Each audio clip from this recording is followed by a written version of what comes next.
ಕಗ್ಲಿಪುರ ಅಲ್ಲಿ ಒಂದು ಆಕ್ಸಿಡೆಂಟ್ ಅಂತ ಆಗಿರುವಂಥದ್ದು. ಹಾಗಾಗಿ ಆ ವಿವೇಕ ಬಂದು ಮೋಹನ್ ಕುಮಾರ್ ಅಂತ ಕಗ್ಲಿಪುರದ ವ್ಯಕ್ತಿ ಹುಡುಗ, ಅವನು 24 ವರ್ಷ. ಆ ಹುಡುಗ ಏನೋ ಬೆಂಗಳೂರಲ್ಲಿ ಕೆಲಸ ಮಾಡ್ತಿರ್ತಾನೆ, ಒಂದು ಹೋಟ್ಲಲ್ಲಿ ಕೆಲಸ ಮಾಡ್ತಾ ಇರ್ತಾನೆ. ಆ ಹೋಟ್ಲಲ್ಲಿ ಕೆಲಸ ಮಾಡ್ತಿದ್ದ ವ್ಯಕ್ತಿ ಹಬ್ಬಕ್ಕೆ ಬರ್ತಾನೆ. ಕಗ್ಲಿಪುರದಲ್ಲಿ ಹಬ್ಬ ಇದೆ, 2 ದಿನದ ಹಬ್ಬ ಇದೆ. ಏನೋ ಶ್ರೀನಿವಾಸಪುರ ತಾಲೂಕಿನ ಕಗ್ಲಿಪುರ ಗ್ರಾಮ, ಅಲ್ಲಿ 2 ದಿನ ಹಬ್ಬದ ವಿಚಾರವಾಗಿ ಗ್ರಾಮ ದೇವತೆ ಹಬ್ಬಕ್ಕೆ ಬರ್ತಾನೆ. ಗ್ರಾಮ ದೇವತೆ ಹಬ್ಬಕ್ಕೆ ಬಂದಾಗ ರಾತ್ರಿ ಎಲ್ಲ ಎಲ್ಲರೂ ಕೂಡ ಸೇರ್ತಾರೆ, ಸ್ನೇಹಿತರೆಲ್ಲ ಸೇರ್ತಾರೆ, ಒಂದು ಕಡೆ ಹಬ್ಬ ಕೂಡ ಆಚರಣೆ ಮಾಡ್ತಾ ಇರ್ತಾರೆ. ಅಚಾನಕ್ಕಾಗಿ ಒಂದು ಬೈಕ್ ಆಕ್ಸಿಡೆಂಟ್ ಕೂಡ ಆಗುತ್ತೆ ಅಂತ ಇಲ್ಲಿನ ಸಂಬಂಧಪಟ್ಟಂಥವ್ರು, ಅವರ ಮನೆಯವರು ಕೂಡ ಹೇಳ್ತಾ ಇದ್ದಾರೆ. ಜೊತೆಗೆ ಇಲ್ಲಿ ಪೂರ್ವಭಾವಿಯಾಗಿ ಪೊಲೀಸ್ ಇಲಾಖೆ ಗೊತ್ತಾಗುತ್ತೆ ಈ ವಿಚಾರ. ಸಾವಾಗಿದೆ, ಕಗ್ಲಿಪುರ ಕೆರೆ ಏರಿ ಮೇಲೆ ಸಾವಾಗಿದೆ ಅಂತ ಗೊತ್ತಾಗಿದ ತಕ್ಷಣ ಪೊಲೀಸ್ ಇಲಾಖೆ ಅಲರ್ಟ್ ಆಗಿ ಬಾಡಿ ತಗೊಂಬಂದು ಬನ್ನೂರು ಸರ್ಕಾರಿ ಆಸ್ಪತ್ರೆ ಏನಿದೆ ಅಲ್ಲಿ ಹಾಕ್ತಾರೆ. ಮತ್ತು ಇವು ಒಬ್ಬನೇ ಮಗ, ತಾಯಿಗೆ ಅಜ್ಜಿ ಮನೆಯಲ್ಲಿ ಬೆಳೀತಾ ಇರ್ತಾನೆ ಆ ವ್ಯಕ್ತಿ. ಆ ಹುಡುಗ 24 ವರ್ಷದ ಹುಡುಗ, ಭಾಳ ಸುಂದರವಾದಂಥ ಒಳ್ಳೆ ದೃಢಕಾಯಂಥ ಹುಡುಗ. ಅವನು ಅಚಾನಕ್ಕಾಗಿ ಒಂದು ಸಾವಾಗಿರೋದು ಕೂಡ ಕಂಡು ಬಂದಿದೆ. ಜೊತೆಗೆ ಅಲ್ಲಿ ಮನೆಯವರು ಏನು ಹೇಳ್ತಾರೆ ಅಂತಂದರೆ, ಬೆಂಗಳೂರಿಂದ ಬರ್ತಾನೆ ಹಬ್ಬಕ್ಕೆ, ರಾತ್ರಿ ಎಲ್ಲ ಹುಡುಗರ ಸ್ನೇಹಿತರು ಇರ್ತಾನೆ, ಮತ್ತು ಬೆಳಗಿನ ಜಾವ ನಮಗೆ ಅವ್ನು ಸಾವಾಗಿದೆ ಅಂತ ಕೂಡ ಕೇಳಿಬರುತ್ತೆ. ಅವನು ತಾಯಿ ಮನೇಲಿರಲ್ಲ, ತಾಯಿ ಬಂದು ಹನುಮನಹಳ್ಳಿಯಲ್ಲಿ ಇರ್ತಾರೆ, ಬನ್ನೂರು ಪಕ್ಕದ ಹನುಮನಹಳ್ಳಿಯಲ್ಲಿ ಇರ್ತಾರೆ. ತಂದೆ ಮನೆ ಕಗ್ಲಿಪುರ, ತಂದೆ ಪಾಪ ಇರಲ್ಲ ಅವ್ರಿಗೆ. ಜೊತೆಗೆ ಅಜ್ಜಿ ಮನೇಲಿ ವಾಸ ಆಗಿರ್ತಾನೆ. ಅವನು ಬೆಂಗಳೂರಲ್ಲಿ ಅವನು ವೃತ್ತಿ ಹೋಟ್ಲು ಕೆಲಸ ಮಾಡ್ಕೊಂಡು ಕೂಡ ಇರ್ತಾನೆ. ಯಾಕೆ ಇದನ್ನು ಹೇಳ್ತಾ ಇದ್ದೀನಿ ಅಂದರೆ, ಇವತ್ತು ಯುವ ಶಕ್ತಿ ಏನಾಗ್ತಿದೆ ಅನ್ನೋದಕ್ಕೂ ಒಂದು ನೇರ ನಿದರ್ಶನ. ಹಾಗಾಗಿ ಅಚಾನಕ್ಕಾಗಿ ಆಗಿರುವಂಥ ಒಂದು ಆಕ್ಸಿಡೆಂಟ್ ಅಂತ, ಸೆಲ್ಫ್ ಆಕ್ಸಿಡೆಂಟ್ ಅಂತ ಕೂಡ ಪೊಲೀಸ್ ಇಲಾಖೆಯಲ್ಲಿ ಅದು ರೆಫರ್ ಆಗ್ತಿದೆ ಅಂತ ಸಂಬಂಧಪಟ್ಟಂಥವ್ರು ಹೇಳಿದ್ದಾರೆ. ಜೊತೆಗೆ ಆ ಗ್ರಾಮಸ್ಥರು ಮತ್ತು ಊರಿನ ಯಜಮಾನರು ಕೂಡ ಬಂದು ಆ ಸಂತಪ್ತ ಮನೆಗೆ ಸಹಾಯ ಕೂಡ ಮಾಡ್ತಾ ಇದ್ದಾರೆ. ನಾವು ನೋಡ್ತಾ ಇದ್ದಾರೆ. ನಿಜಲ್ಲೂ ಇವತ್ತು ಯುವಕರು ಭಾಳ ಜವಾಬ್ದಾರಿಯಿಂದ ಇರಬೇಕು. ಅವರ ಒಂದು ಜೀವನದಲ್ಲಿ ಯುವಕರು ಏನು ಭಾಳ ಜವಾಬ್ದಾರಿಯಿಂದ ಇರಬೇಕು. ಮತ್ತು ಈ ಬೈಕ್ ಆಕ್ಸಿಡೆಂಟ್ಗಳು ಆಗೋದು ಭಾಳ ಕಷ್ಟ, ಅದನ್ನು ನಿವಾರಣೆ ಮಾಡೋದಂತೂ ಭಾಳ ಕಷ್ಟ. ಹಾಗಾಗಿ ಇಲ್ಲಿ ಆ ಒಂದು ಸೆಲ್ಫ್ ಆಕ್ಸಿಡೆಂಟ್ ಕೂಡ ಆಗಿರುವಂಥದ್ದು ಕೂಡ ಹೇಳ್ತಾ ಇದ್ದಾರೆ. ಬಟ್ ತಾವೇನು ನೋಡ್ತಾ ಇದ್ದಾರೆ, ಬನ್ನೂರಿನ ಸಮುದಾಯ ಆರೋಗ್ಯ ಕೇಂದ್ರದಲ್ಲಿ ಮೃತ ವ್ಯಕ್ತಿಯ ಮರಣೋತ್ತರ ಪರೀಕ್ಷೆ ಕೂಡ ನಡೀತಾ ಇದೆ. ಇಲ್ಲಿ ಮಾಲ್ತೇಶ್ ಕೂಡ ಇದ್ದಾರೆ, ಅವರು ಕೂಡ ಜವಾಬ್ದಾರಿ ತಗೊಳ್ಳುವಂಥ ಸಮುದಾಯ ಆರೋಗ್ಯ ಕೇಂದ್ರ. ಯಾಕೆ ಇದನ್ನು ಸುದ್ದಿ ಮಾಡ್ತಾ ಇದ್ದೀನಿ ಅಂತಂದರೆ, ಯುವ ಶಕ್ತಿ ಇವತ್ತು ಏನಾಗಿದೆ ಅನ್ನೋದನ್ನು ನಾವು ಯೋಚನೆ ಮಾಡಬೇಕು. ನೋಡಿ, ಇವರು ಏನೋ ಒಂದು ಮಾಡ್ಕೊಂಡ್ಬಿಡ್ತಾರೆ ಉದಾಹರಣೆಗೆ, ಆದರೆ ಇಲ್ಲಿ ಅವ್ರ ತಂದೆ ತಾಯಿ ಎಷ್ಟು ಕಷ್ಟಪಡ್ತಾರೆ ಅನ್ನೋದನ್ನು ನಾವು ಯೋಚನೆ ಮಾಡಬೇಕಾಗುತ್ತೆ. ಕೆಲವೊಂದು ಟೈಮಲ್ಲಿ ಗ್ರಾಮದಲ್ಲಿ ಒಂದು ಸೂಚಕವಾದ ವಾತಾವರಣ, ಸೂತಕದ ವಾತಾವರಣ, ಯಾಕೆಂದರೆ ಊರಲ್ಲಿ ಹಬ್ಬ ನಡೀತಾ ಇದೆ. ಗ್ರಾಮಾಂತರ ಪ್ರದೇಶದಿಂದ ಬೆಂಗಳೂರಿಗೆ ಹೋಗ್ತಾರೆ ದುಡಿಯೋದಕ್ಕೆ ಗಂಡು ಮಕ್ಕಳುಗಳು. ಅವ್ರು ಬರ್ತಾರೆ, ಆ ಒಂದು ಸಂದರ್ಭಗಳು ಈ ಥರ ಆದಾಗ ಮನೆಯವ್ರಿಗೆ ಎಷ್ಟು ತೊಂದರೆ ಆಗುತ್ತೆ. ತಂದೆ ಇಲ್ಲದ ಮಗ ಅವನು, ಹುಡುಗ ಮೋಹನ್ ಅಂದ್ಬಿಟ್ಟು, ಬರೀ 24 ವರ್ಷ ಹುಡುಗ ಅಷ್ಟೇ ಅವನು. ಹಾಗಾಗಿ ತಾವೇನು ನೋಡ್ತಾ ಇದ್ದೀರಾ, ಈ ಒಂದು ಬನ್ನೂರು ಗೌರ್ಮೆಂಟ್ ಹಾಸ್ಪಿಟ್ಲಲ್ಲಿ ಒಂದು ಹೃದಯ ವಿಕಾರಕ ಕೆಲಸ ಅಂತಲೇ ಹೇಳ್ಬೋದು. ಪಾಪ ತಾಯಿ ಬಂದು ಅವರು ಬಂದು ಹನುಮನಹಳ್ಳಿ ವಾಸ ಇರ್ತಾರೆ, ತಂದೆ ಮನೇಲಿ ಅಜ್ಜಿ ಮನೇಲಿ ಬೆಳೀತಾ ಇರ್ತಾನೆ ಹುಡುಗ. ಬೆಂಗಳೂರಲ್ಲಿ ಕೆಲಸ ಮಾಡ್ತಾ ಇರ್ತಾನೆ ಮೋಹನ್ ಕುಮಾರ್ ಅಂತ, 24 ವರ್ಷ ಹುಡುಗ.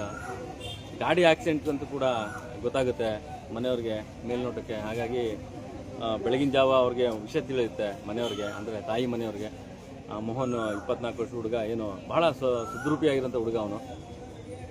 ಏನಕ್ಕೆ ಈ ವಿಚಾರಗಳನ್ನ ನಾವು ಸಾರ್ವಜನಿಕವಾಗಿ ಮುಟ್ಟಿಸ್ಬೇಕು ಅಂತಂದರೆ, ಯುವ ಶಕ್ತಿ ಒಂದು ಕಡೆ ಎಲ್ಲೋ ಒಂದು ಕಡೆ ಇವತ್ತು ಬೇರೆ ಬೇರೆ ಗುಂಗಳಲ್ಲಿ ಇವತ್ತು ಜಾಕೊಳ್ತಾ ಇರೋದು. ಯುವ ಶಕ್ತಿ ಅರ್ಥ ಮಾಡ್ಕೊಬೇಕು. ಇವತ್ತು ಅವ್ರ ತಂದೆ ತಾಯಿ ಎಷ್ಟು ಕಷ್ಟಪಟ್ಟು ಬೆಳೆಸಿರ್ತಾರೆ ಆ ಮಕ್ಕಳನ್ನ ಅನ್ನೋದು ಕೂಡ ನಾವು ಅರ್ಥ ಮಾಡ್ಕೊಬೇಕಾಗುತ್ತೆ. ಹಾಗಾಗಿ ಇಲ್ಲಿ ಬನ್ನೂರು ಹಾಸ್ಪಿಟ್ಲಲ್ಲಿ ಇವತ್ತು ಆ ವ್ಯಕ್ತಿ ಏನು ದಿನನಿತ್ಯ ಬೆಂಗಳೂರಿಗೆ ಕೆಲಸಕ್ಕೆ ಅಂತ ಹೋಗ್ತಿದ್ದವನು ಅಥವಾ ಅಲ್ಲೇ ಉಳ್ಕೊಳ್ತಿದ್ದವನು, ಅಪರೂಪವಾಗಿ ಬಂದಂಥ ಕಗ್ಲಿಪುರದ ಹಬ್ಬದ ವಿಚಾರವಾಗಿ ಆಗಿರುವಂಥ ಒಂದು ಇನ್ಸಿಡೆಂಟು. ಹಲವಾರು ವಿಚಾರಗಳನ್ನ ಕೂಡ, ದ್ವಂದ್ವ ವಿಚಾರಗಳು ಕೂಡ ಹೇಳ್ತಾ ಇದ್ದಾರೆ. ಅದನ್ನು ಪೊಲೀಸ್ ಇಲಾಖೆ, ಬನ್ನೂರು ಪೊಲೀಸ್ ಇಲಾಖೆ ಕೂಡ ಕೇಸ್ ರಿಜಿಸ್ಟರ್ ಮಾಡ್ಕೊಂಡಿದೆ. ಒಂದನ್ಸುತ್ತೆ ಸೆಲ್ಫ್ ಆಕ್ಸಿಡೆಂಟ್ ಅಂತ ಕೂಡ ಏನೋ ಪರಿಗಣಿಸ್ಬೋದು ಅಂತ ಕೂಡ ಮಾತಾಡ್ಕೊತಾ ಇದ್ದಾರೆ. ನೋಡೋಣ ಏನಾಗುತ್ತೆ, ಟೋಟಲ್ FIR ಏನಾಗುತ್ತೆ ನೋಡೋಣ. ಮತ್ತು ಈಗ ಮಾಜರ್ ಕೂಡ ಹೋಗಿದ್ದಾರೆ, ಪೊಲೀಸ್ ಇಲಾಖೆ ಮಾಜರ್ ಕೂಡ ಹೋಗಿದ್ದಾರೆ ಅವರ ಸ್ನೇಹಿತರನ್ನ ಕರ್ಕೊಂಡು. ಮಾಜರ್ಲಿ ಏನಾಗುತ್ತೆ ಮತ್ತು FIR ಕೊನೆಗೆ ಏನಾಗುತ್ತೆ, ಇವ್ರ ಸ್ಟೇಟ್ಮೆಂಟ್ ಕೂಡ ಪಾಪ ಅವ್ರಿಗೆ ಗೊತ್ತಿಲ್ಲ. ಅವ್ರ ತಾಯಿ ಕೂಡ ಇದ್ದಾರೆ, ಅವ್ರಿಗೂ ಕೂಡ ಗೊತ್ತಿಲ್ಲ. ಅವ್ರಿಗೆ ಗೊತ್ತಿರೋದೊಂದೇ ಮಗ ಸಾವಾಗಿದೆ, ಬೆಳಗಿನ ಜಾವ ವಿಷಯ ಗೊತ್ತಾಗಿದೆ ಅಂತ. ಬಟ್ ಇದನ್ನ ಪೂರ್ಣ ತನಿಖೆ ಆಗಬೇಕಾರೋದು ಬನ್ನೂರು ಪೊಲೀಸ್ ಇಲಾಖೆ ಸತೀಶ್ ಅವ್ರ ಮೇಲೆ ಜವಾಬ್ದಾರಿ ಬಿದ್ದಿದೆ, ಇನ್ಸ್ಪೆಕ್ಟರ್ ಸತೀಶ್ ಅವ್ರ ಮೇಲೆ ಜವಾಬ್ದಾರಿ ಬಿದ್ದಿರುತ್ತೆ. ಮಾಜರ್ ಕೂಡ ಹೋಗಿದ್ದಾರೆ. ಸೆಲ್ಫ್ ಆಕ್ಸಿಡೆಂಟ್ ಕೂಡ ಮೇಲ್ನೋಟ ಕಾಣ್ತಾ ಇದೆ. ನೋಡೋಣ ಏನೇನೋ ವಿಚಾರಗಳಾಗುತ್ತೆ, ಯಾವ್ಯಾವ ವಿಚಾರಗಳು ಯಾವ ರೂಪಕ್ಕೆ ಅದು ಬರುತ್ತೆ ಅನ್ನೋದು ಕೂಡ ನೋಡಬೇಕು. ಒಟ್ಟಿನಲ್ಲಿ ಆ ಸುದೃಪಿಯಾದಂಥ ಹುಡುಗ ಇವತ್ತು ಸಾವಾಗಿರೋದು ಬಹಳ ಆ ಕುಟುಂಬಕ್ಕೆ ನೋವಾಗಿರೋಂಥದ್ದು. ಮತ್ತು ಬನ್ನೂರು ಹೋಬಳಿ ಗಗ್ಲಿಪುರ ಗ್ರಾಮದಲ್ಲಿ ಸೂತಕದ ಒಂದು ಛಾಯೆ. ಕಾರಣ ಏನು, ಹಬ್ಬ ಇದೆ, 2 ದಿನ ಹಬ್ಬ ಇದೆ. ಆ ಹಬ್ಬದಲ್ಲಿ ಇವತ್ತು ಆ ವ್ಯಕ್ತಿ ತಡರಾತ್ರಿ ಆಗಿರುವಂಥದ್ದು. ತಡರಾತ್ರಿ ಅವರೇನು ಸಾವಾಗಿದೆ ಬೆಳಗಿನ ಜಾವ ಗೊತ್ತಾಗುತ್ತೆ ಅವ್ರಿಗೆ, ಮನೆಯವ್ರಿಗೆ. ಸಡನ್ ಆಗಿ ಪೊಲೀಸ್ ಇಲಾಖೆ ಗೊತ್ತಾಗುತ್ತೆ. ಪೊಲೀಸ್ ಇಲಾಖೆ ಬನ್ನೂರು ಸರ್ಕಾರಿ ಹಾಸ್ಪಿಟ್ಲಿಗೆ ಶವಗಾರಕ್ಕೆ ಅವನ ಮೋಹನ್ ಕುಮಾರ್ 24 ವರ್ಷದ, ಭಾಳ ತುಂಬ ಚೆನ್ನಾಗಿದೆ. ನಾನು ನಿಮಗೆ ಫೋಟೋ ಕೂಡ ಹಾಕ್ತೀನಿ ನಿಮಗೆ. ನಾವು ಏನಕ್ಕೆ ಇದನ್ನ ಸುದ್ದಿಯನ್ನು ನಾವು ಮಾಡ್ತೀವಿ ಅಂದರೆ, ಇವತ್ತು ಯುವ ಶಕ್ತಿಗಳು ಮತ್ತು ಯುವಕರು ದಯವಿಟ್ಟು ಅರ್ಥ ಮಾಡ್ಕೊಬೇಕು. ಮನೆಯಲ್ಲಿ ಅವ್ರನ್ನ ಎಷ್ಟು ಚಿಕ್ಕದಿಂದ ಅಷ್ಟು ದೊಡ್ಡ ಮಟ್ಟಕ್ಕೆ ಅವ್ರನ್ನ ಬೆಳೆಸಿ ಎಷ್ಟು ಪ್ರೀತಿಯಿಂದ ಬೆಳೆಸಿರ್ತಾರೆ. ಒಬ್ಬನೇ ಮಗ, ಪಾಪ ತಂದೆ ಇಲ್ಲ, ತಾಯಿಯ ಒಂದು ಪ್ರೀತಿಲಿ ಬೆಳೆದಿರ್ತಾನೆ, ಅಜ್ಜಿ ಮನೇಲಿ ಇರ್ತಾನೆ. ಈ ಥರ ಎಷ್ಟೋ ಸಾವಿರಾರು ಉದಾಹರಣೆಗಳಿದೆ. ಹಾಗಾಗಿ ಯುವ ಶಕ್ತಿ ಅರ್ಥ ಮಾಡ್ಕೊಬೇಕು. ಗಾಡಿ ಚಲಾವಣೆ ಮಾಡ್ಬೇಕಾರಾಗಲಿ, ಬೇರೆ ಥರ ಯಾವುದೇ ರೀತಿಯಂಥ ವಿಚಾರಗಳಾದ್ರೂ ಕೂಡ ಇವತ್ತು ಗಂಡು ಮಕ್ಕಳು ಮುಖ್ಯವಾಗಿ ನಮಗೆ ಮನೆಯವರಿದ್ದಾರೆ ಅನ್ನೋದು ಒಂದು ಪರಿಜ್ಞಾನ ಇಟ್ಕೊಬೇಕು. ಮತ್ತು ಕೆಲವೊಂದು ವಿಚಾರಗಳನ್ನು ನಾವು ಅರ್ಥ ಮಾಡ್ಕೊಬೇಕಾದ್ರೆ ಏನಂದರೆ, ಬೇರೆ ಬೇರೆ ಮಾಹಿತಿಗಳು ಯಾವುದಕ್ಕೂ ಕೂಡ ಅವರು ಹೋಗಬಾರ್ದು. ಈಗ ಗಂಡು ಮಕ್ಕಳುಗಳು ಭಾಳ ಕಷ್ಟ ಇದೆ. ಇವತ್ತು ಗಂಡು ಮಕ್ಕಳು ಸಾಕೋದು ಭಾಳ ಕಷ್ಟ ಇದೆ. ಮಕ್ಕಳಿಲ್ಲ ಅಂತ ಎಷ್ಟು ಕಷ್ಟಪಡ್ತಾರೆ ಜನ. ಅಂಥದ್ರಲ್ಲಿ ಪಾಪ ತಾಯಿಯ ಒಂದು ರೋದನೆ ಯಾರಿಗೂ ಹೇಳೋಕ್ಕಾಗದಿರೋಂಥ ವಿಚಾರ. ಒಟ್ಟಲ್ಲಿ ಇಲ್ಲೊಂದು ಸಾವಾಗಿರೋದಂತೂ ಭಾಳ ದಾರುಣ. ಯಾಕೆಂದರೆ ಇನ್ನೇನು 24 ವರ್ಷ ಮದುವೆ ವಯಸ್ಸಿನ ಮಗ ಅಜ್ಜಿ ಮನೇಲಿ ಬೆಳೀತಾ ಇರ್ತಾನೆ, ತಂದೆ ಇಲ್ಲ. ಆ ಕಗ್ಲಿಪುರದ ಅಜ್ಜಿ ಮನೇಲಿ ಅಜ್ಜಿಗೂ ಕೂಡ ಒಂದು ಆಘಾತ, ಏನು ನನ್ನ ಮನೇಲಿದ್ದಾಗ ಈ ಥರ ಆಯ್ತಲ್ಲ ಅನ್ನೋ ಒಂದು ಆಘಾತ ಕೂಡ ಇರುತ್ತೆ. ಎಲ್ಲ ಒಂದಷ್ಟು ಜನ ಸ್ನೇಹಿತರು ಕೂಡ ಸೇರ್ತಾರೆ ರಾತ್ರಿ ಸ್ನೇಹಿತರುಗಳು ಸೇರ್ತಾರಂತೆ. ಅಲ್ಲಿ ಮಾಮೂಲಿ ಇದೇ ಇರುತ್ತಲ್ಲ, ಹಬ್ಬ ಹರಿದಿನ ಅಂತಂದರೆ ಅವರಾದಂಥ ಒಂದು ವಿಶ್ವಾಸದ ಮಾಹಿತಿಗಳು ಕೂಡ ಇರ್ತದೆ.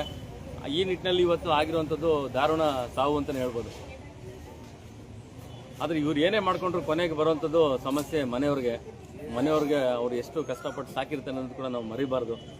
ಆ ತಾಯಿಯ ಕಣ್ಣೀರು, ಆ ಮನೆಯವರು ತಂದೆ ಇಲ್ದಿರೋಂಥ ಒಂದು ಬೆಳೆಸಿರೋಂಥ ಅಜ್ಜಿಯವರ ಕತೆ. ಕಗ್ಲಿಪುರ ಬನ್ನೂರಿನ ಇದು ಕಟ್ಟೆಕಡ ಗ್ರಾಮ, ನಮ್ಮ ಹೋಬಳಿಗೆ ಕಗ್ಲಿಪುರ. ಹಾಗಾಗಿ ಇವತ್ತು ಬನ್ನೂರಿನ ಸಮುದಾಯ ಆರೋಗ್ಯ ಕೇಂದ್ರದಲ್ಲಿ ನಾನು ಇರುವಂಥದ್ದು. ಯಾಕೆ ಇದನ್ನು ಸುದ್ದಿ ಮಾಡೋದು ನಾವು ತೋರಿಸ್ಬೇಕು ಅಂದರೆ, ಇವತ್ತು ಯುವಶಕ್ತಿ ಹಾಳಾಗ್ತಾ ಇದೆ. ಎಲ್ಲ ರೀತಿಯಲ್ಲೂ ಕೂಡ ಇವತ್ತು ಯುವಶಕ್ತಿಗಳು ಅವ್ರದ್ದೇ ಆದಂಥ ವಿಚಾರಗಳೆಲ್ಲ ಹಾಳಾಗ್ತಾ ಇರೋಂಥದ್ದು. ಆ ಎಲ್ಲ ವಿಚಾರಗಳಿಗೆ ಮುಖ್ಯವಾಗಿ ಮನೆಯವರು ನೋಡಿ ಇಷ್ಟೆಲ್ಲ ಪಾಪ ಕಷ್ಟಪಟ್ಟು ಅವ್ರ ತಾಯಿ ಸಾಕಿರ್ತಾರೆ. ಗಂಡು ಮಕ್ಕಳು ಅಂತ ಅದರಲ್ಲೂ ಗಂಡು ಮಕ್ಕಳು ಬೇಕು ಅಂತ ಎಷ್ಟೋ ಹರಕೆಗಳನ್ನ ಹೊತ್ಕೊಂಡು ಸಾಕಿರ್ತಾರೆ. ಈ ಕೆಲವೊಂದು ಗಂಡು ಮಕ್ಕಳು ಮಾಡುವಂಥ ಕೆಲಸಗಳು ಅಥವಾ ಆಗುವಂಥ ದಾರುಣ ಸಾವು ಈ ರೀತಿಯಾದಂಥ ವಿಚಾರಗಳಿಗೆ ಕಾರಣವಾಗುತ್ತೆ. ಹಾಗಾಗಿ ಸೆಲ್ಫ್ ಆಕ್ಸಿಡೆಂಟ್ ಅಂತ ಕೂಡ ಒಂದಷ್ಟು ಜನ ಹೇಳ್ತಾ ಇದ್ದಾರೆ. FIR ಏನಾಗುತ್ತೆ ಕೂಡ ನೋಡಬೇಕು, ಸೆಲ್ಫ್ ಆಕ್ಸಿಡೆಂಟ್ ಅನ್ನೋದು ಕೂಡ. ಮತ್ತು ಮಾಜರು ಕೂಡ ಹೋಗಿದ್ದಾರೆ, ಒಂದಿಬ್ಬರು ಅವ್ರ ಸ್ನೇಹಿತರು ಯಾರಿದ್ದಾರೆ ಅವ್ರನ್ನ ಕರ್ಕೊಂಡು ಮಾಜರು ಕೂಡ ಹೋಗಿದ್ದಾರೆ. ಇಲ್ಲಿ ಬನ್ನೂರಿನ ಸರ್ಕಾರಿ ಹಾಸ್ಪಿಟ್ಲಲ್ಲಿ ಮರಣೋತ್ತರ ಪರೀಕ್ಷೆ ನಡೀತಾ ಇದೆ, ಇನ್ನೇನು ಕೆಲವು ಕ್ಷಣದಲ್ಲಿ ನಡೆಯುತ್ತೆ. ಯಾಕೆ ಈ ಸುದ್ದಿಗಳನ್ನ ನಿಮ್ಗೆ ತೋರಿಸ್ಬೇಕು ಅಂತಂದರೆ, ಇವತ್ತು ಗಂಡು ಮಕ್ಕಳು ಮನೆಯ ಆಧಾರ ಸ್ತಂಭ. ಅವರೇ ಈ ಥರ ಆಗ್ಬಿಟ್ರೆ ಅವ್ರ ಕತೆ ಏನು ಅನ್ನೋದು ಕೂಡ ಭಾಳ ಬೇಜಾರಾಗೋ ಸಂಗತಿ. ಎಲ್ಲೋ ಒಂದು ಕಡೆ ಯುವಶಕ್ತಿ ಇವತ್ತು ಸಮಾಜದ ವಿರುದ್ಧ ರೀತಿಯಲ್ಲಿ ಹೋಗ್ತಾ ಇರೋದು ಭಾಳ ಬೇಜಾರಾಗೋ ಸಂಗತಿ. ಇವತ್ತು ಕಷ್ಟಪಟ್ಟು ಚಿಕ್ಕದಿಂದ ಅವ್ರನ್ನ ಸಾಕಿರ್ತಾರೆ ಮನೆಯಲ್ಲಿ, ಅದನ್ನ ಅರ್ಥ ಮಾಡ್ಕೊಳ್ದೇನೆ ಇವತ್ತು ಈ ಥರ ಪರಿಸ್ಥಿತಿಗಳನ್ನ ಮಾಡ್ಕೊಂಡಾಗ ಮನೆಯವ್ರ ಕತೆ ಏನು ಹೇಳಿ ಹೋಗ್ಲಿ. ಒಬ್ಬನೇ ಮಗ, ತಂದೆ ಇಲ್ಲ, ತಾಯಿ ಅನುನಾಳು, ಅಜ್ಜಿ ಕಗ್ಲಿಪುರದಲ್ಲಿ ಬೆಳೆಸ್ತಾ ಇರ್ತಾರೆ, ಅವನು ಬೆಂಗಳೂರಿನಲ್ಲಿ ಕೆಲ್ಸಕ್ಕೆ ಹೋಗ್ತಾ ಇರ್ತಾನೆ. ಈ ರೀತಿ ವಿಚಾರಗಳು ನೋಡ್ತಾ ಇದ್ರೆ ನಿಜವೂ ಕೆಲವ್ರಿಗೆ ಅನಿಸ್ಬೋದು, ಯಾಕಪ್ಪ ಗಂಡು ಮಕ್ಕಳು ಬೇಕು ಅಂತ ಅನಿಸ್ಬೋದು ಕೆಲವ್ರಿಗೆ. ಆದರೆ ಗಂಡು ಮಕ್ಕಳು ಅವಶ್ಯಕತೆ ಇದೆ ಅನ್ನೋದು ಕೂಡ ಇವತ್ತು ಸಮಾಜಕ್ಕೆ ಗೊತ್ತಿದೆ. ಅದನ್ನ ಅರ್ಥ ಮಾಡ್ಕೊಂಡು ಇವತ್ತು ಗಂಡು ಮಕ್ಕಳು, ಇಡೀ ಸಮಾಜದ ಗಂಡು ಮಕ್ಕಳುಗಳು ಒಂದು ಸ್ವಲ್ಪ ಅರ್ಥ ಮಾಡ್ಕೊಬೇಕು. ನಮ್ಮ ಜವಾಬ್ದಾರಿ ಏನು, ನಾವು ಯಾವ ರೀತಿ ಬೆಳೀತಾ ಇದ್ದೀವಿ, ಮನೆಯವ್ರಿಗೆ ಯಾವ ರೀತಿ ನಾವು ಮಾದರಿಯಾಗಿದ್ದೀವಿ, ಸಮಾಜಕ್ಕೆ ಯಾವ ರೀತಿ ಮಾದರಿಯಾಗಿದ್ದೀವಿ ಅಂತ ನಾವು ತಿಳ್ಕೊಬೇಕಾದ್ದು ಭಾಳ ವಿಚಾರಗಳಿದೆ. ಇವತ್ತು ಏನು ಮೋಹನ್ ಕುಮಾರ್ ಭಾಳ ಸುಂದರವಾದಂಥ ಸುದೃಪಿ ಹುಡುಗ, ಅವನು ಸೆಲ್ಫ್ ಆಕ್ಸಿಡೆಂಟಲ್ಲಿ ಅವನು ತಿರೋಗ್ತಾನೆ ಅಂತ ಸಾರ್ವಜನಿಕ ಹೇಳಿಕೆಗಳು ಬಂದಿದೆ. ಸಂಬಂಧಪಟ್ಟಂಥ ಬನ್ನೂರು ಪೊಲೀಸ್ ಇಲಾಖೆ ಸತೀಶ್ ಅವರ ನೇತೃತ್ವದಲ್ಲಿ ಒಂದು ತನಿಖೆ ಕೂಡ ಆಗ್ತಾ ಇದೆ. ಈಗ ಮಾಜರ್ ಕೂಡ ಹೋಗಿದ್ದಾರೆ ಕಗ್ಲಿಪುರ ಆ ವ್ಯಕ್ತಿ ಸತ್ತಂತ ಜಾಗದಲ್ಲಿ. ಹಾಗೆ FIR ಏನಾಗುತ್ತೆ ಅಂತ ಕೂಡ ನಾವು ನೋಡಬೇಕು. ಜೊತೆಗೆ ಇನ್ನೆಲ್ಲ ಏನೇನು ಊಹಾಪೋಹಗಳು ಅಥವಾ ಬೇರೆ ಬೇರೆ ಏನೇನ ತಿರುವುಗಳು ತಗೊಳುತ್ತಾ ಅನ್ನೋದು ಕೂಡ ಸಾರ್ವಜನಿಕ ಪ್ರಶ್ನೆ ಆಗಿರುತ್ತೆ. ಏನೇ ಆದರೂ ಓದಂಥ ಮಗನ ತಗೊಂಬರೋಕ್ಕಾಗಲ್ಲ. ಪಾಪ ತಾಯಿಯ ಕಣ್ಣೀರಂತೂ ನಾವು ಹೇಳೋಕ್ಕಾಗಲ್ಲ. ಬಟ್ ಒಂದು ತಂದೆ ಸುಖದಲ್ಲಿದ್ರೆ ಮಕ್ಕಳು ಕೆಡ್ತಾರೆ ಅನ್ನೋದು ಒಂದಾದ್ರೆ, ತಾಯಿ ಸುಖದಲ್ಲಿದ್ರೆ ಮಕ್ಕಳು ಚೆನ್ನಾಗಿರ್ತಾರೆ ಅಂತ ಒಂದು ಆದ್ರೆ, ಬಟ್ ಈ ತರ ತಾಯಿ ಒಂದ್ ಕಡೆ ಇರ್ತಾರೆ, ತಂದೆ ಮನೇಲಿ ತಂದೆ ಇರಲ್ಲ, ಅಜ್ಜಿ ಜೊತೆಲೆ ಬೆಳೀತಾ ಇರ್ತಾನೆ, ಸ್ವಂತ ಕಾಲ್ ಮೇಲೆ ಇಟ್ಕೊಂಡು ಇವತ್ತು ಒಂದು ಕೆಲಸ ಸೇರ್ಕೊಂಡು ಬೆಂಗಳೂರಿನಲ್ಲಿ ಇರ್ತಾನೆ ಅಂತಂದ್ರೆ, ಇಷ್ಟೆಲ್ಲ ಜವಾಬ್ದಾರಿ ಇಟ್ಕೊಂಡು ಇವತ್ತು ಮಕ್ಕಳು ಯಾವ ಮಟ್ಟಕ್ಕೆ ಇದ್ದಾರೆ ಅನ್ನೋದನ್ನ ನಾವು ಸಮಾಜನ ತಿದ್ದೋ ಕೆಲಸ ಮಾಡ್ಬೇಕೆ ಹೊರತು ಇವತ್ತು ಮನೆಯವ್ರಿಗೆ ಕಷ್ಟ ಕೊಡುವಂತ ಕೆಲಸಗಳಾಗಬಾರ್ದು. ಎಲ್ಲ ನಮ್ಮ ಹತ್ರ ಇರುತ್ತೆ. ತಾವೇನ್ ನೋಡ್ತಾ ಇದ್ರೆ ಇವತ್ತು ತಾವು ನೋಡ್ತಾರಂತ ಒಂದು ಪರಿಸ್ಥಿತಿ, ಮನೆ ಪರಿಸ್ಥಿತಿ, ಗಂಡು ಮಕ್ಕಳಿಂದ ಆಧಾರ ಇಲ್ದಿರೋಂಥ ಪರಿಸ್ಥಿತಿ ಇವತ್ತು ಆಗಿರೋಂಥದ್ದು. ಹಾಗಾಗಿ ಎಲ್ಲ ಇಡೀ ಸಮಾಜದ ಗಂಡು ಮಕ್ಕಳಿಗೆ ಹೇಳೋದು ಇಷ್ಟನೇ, ನಿಮ್ಮನ್ನ ಚಿಕ್ಕರಿಂದ ರೆಕ್ಕೆ ಹೊತ್ತು ಸಾಕಿ ಸಲ್ವಿ ಅವರು ನಿಮ್ಮನ್ನ ಇಷ್ಟು ಬೆಳವಣಿಗೆ ಮಾಡಿರ್ತಾರೆ. ನೀವು ಅವ್ರಿಗೆ ಸಮಾಜಮುಖಿ ವಿಚಾರವಾಗಿ ಮತ್ತೆ ಮನೆಯಲ್ಲಿ ಒಳ್ಳೆ ರೀತಿಯಾದಂಥ ವಾತಾವರಣ ತಗೊಂಡು ನಿಮ್ಮ ವಯಸ್ಸಿನ ಜವಾಬ್ದಾರಿ ಅಂತ ನೀವು ಇರಬೇಕಾಗುತ್ತೆ. ಹಾಗಾಗಿ ಈ ಒಂದು ಸುದ್ದಿ ಮಾಡ್ತಿರೋಂಥದ್ದು. ಆ ವೃತ ವ್ಯಕ್ತಿ ಬಹಳ ಸುದೃಢ ಇದ್ದಾನೆ ಮೋಹನ್ ಕುಮಾರ್ ಅಂತ, ಕೇವಲ 24 ವರ್ಷ ರೀ. ಸೆಲ್ಫ್ ಆಕ್ಸಿಡೆಂಟೇ ಆಗಲಿ ಅಥವಾ ಆಗದೇನೆ ಇರಲಿ ಅಥವಾ ಇನ್ನೇನೇ ಆಗಿರಲಿ, ಸಾವೇನೆ. ಬಟ್ ಆ ಸಾವು ಆದಂಥ ವ್ಯಕ್ತಿ ಮನೆಗೆ ಯಾರು ಕೂಡ ನಾವು ಏನು ಕೊಡೋಕ್ಕಾಗಲ್ಲ. ಬಟ್ ಸಮಾಜಕ್ಕೆ ಒಂದು ಮಾತ್ರ ಹೇಳ್ಬೋದು, ಗಂಡು ಮಕ್ಕಳು ಬಹಳ ಜವಾಬ್ದಾರಿ ಇರಬೇಕು. ಇಲ್ಲಾಂದ್ರೆ ಮನೆ ಸಮಾಜ ಬಹಳ ಕಷ್ಟಕರವಾದಂಥ ಪರಿಸ್ಥಿತಿನ ಎದುರಿಸಬೇಕಾಗಂತ ಈ ಮೂಲಕ ಹೇಳಕ್ಕೆ ಇಷ್ಟಪಡ್ತೀನಿ. ಒಟ್ಟಿನಲ್ಲಿ ಈ ಸಾವಾಗಿರೋದು ನಮಗೂ ಕೂಡ ಬೇಜಾರಾಗಿರುವಂಥ ವಿಚಾರ. ಮನೆಯವರು ಒಂದ್ ಕಡೆ ಆ ತಾಯಿ ಯಜಮಾನ್ರು ಕಳ್ಕೊತಾರೆ, ಇನ್ನೊಂದು ಕಡೆ ಈಗ ಮಗನ್ ಕಳ್ಕೊತಾರೆ ಅಂತಂದ್ರೆ ಬಹಳ ಬೇಜಾರಾದ ವಿಚಾರ. ಮತ್ತೆ ಕಗ್ಲಿಪುರ ಗ್ರಾಮದಲ್ಲಿ ಹಬ್ಬ ನಡೀತಾ ಇದೆ. ಆ ಹಬ್ಬದ ಒಂದು ವಿಚಾರದಲ್ಲಿ ಇವತ್ತು ನೋಡಬೇಕು. ಹಬ್ಬದಲ್ಲಿ ಇವತ್ತು ಊರಿನಲ್ಲಿ ಒಂದು ಸೂತಕದ ಛಾಯೆ. ಯಾಕೆಂದ್ರೆ ಈ ಮನುಕುಮಾರ್ ಅನ್ನೋ ವ್ಯಕ್ತಿ ಕೇವಲ 24 ವರ್ಷ ಅಲ್ಲಿ ಅಜ್ಜಿ ಮನೆಯಲ್ಲಿ ಬೆಳೀತಾ ಇದ್ರಿಂದ ಇವನ ವೃತದೇಹವನ್ನು ಅಲ್ಲಿಗೆ ತಗೊಂಡೋಗ್ಬೇಕು. ಯಾಕೆಂದ್ರೆ ಇವತ್ತು ಹಬ್ಬ ಬೇರೆ ನಡೀತಾ ಇದೆ. ಎಲ್ಲರೂ ಕೂಡ ನೋಡಿ ಹೆಂಗಾಗುತ್ತೆ ಪರಿಸ್ಥಿತಿ. ಇವತ್ತು ಯಾವ ಯಾವ ಪರಿಸ್ಥಿತಿಗಳಲ್ಲಿ ಗಂಡು ಮಕ್ಕಳು ಸಾವನ್ನಪ್ತಾರೆ ಅನ್ನೋದು ಕೂಡ ನಾವು ನೋಡ್ಬೇಕಾಗುತ್ತೆ. ನೋಡೋಣ FIR ಏನಾಗುತ್ತೆ, ಏನೆಲ್ಲ ಇನ್ನೂ ಒಂದಷ್ಟು ಮಾಹಿತಿಗಳು ಕೂಡ ವಿಚಾರಗಳು ಕೂಡ ಕಲೆ ಹಾಕೋಣ. ಒಟ್ಟಲ್ಲಿ ಸಾವಾಗಿರೋದಂತೂ ಮನೆ ಮತ್ತು ಮನೆತನಕ್ಕೆ ಬಹಳ ಬೇಜಾರಾದ ವಿಚಾರ. ಹನುಮನಾಳ ಗ್ರಾಮದ ತಾಯಿ ಮನೆ, ಕಗ್ಲಿಪುರ ಗ್ರಾಮದ ತಂದೆ ಮನೆ, ಅತಂತ್ರವಾಗಿ ಬೆಳೀತಿದ್ದಂಥ ಹುಡುಗ, ಕಗ್ಲಿಪುರದಲ್ಲಿ ಇಲ್ಲದೇ ಬೆಂಗಳೂರಿಗೆ ಹೋಗಿ ಎಲ್ಲೋ ಒಂದು ಕಡೆ ಹೋಟ್ಲಲ್ಲಿ ಕೆಲಸ ಮಾಡ್ಕೊಂಡು ಬೆಳೀತಿದ್ದಂಥ ಹುಡುಗ ಇವತ್ತು ಅಚಾನಕ್ಕಾಗಿ ಸಾವಾಗಿರೋದು ಬಹಳ ಶೋಚನೀಯ ಮತ್ತೆ ಗಮನಾರ್ಹ. ಜೊತೆಗೆ ಅನುಮಾನ ಕೂಡ ಅನಿಸುತ್ತೆ, ಏನೇನು ಆಗ್ಬೋದು ಮುಂದಿನ ತನಿಖೆಗಳಲ್ಲಿ ನೋಡೋಣ. ನಮಸ್ಕಾರ.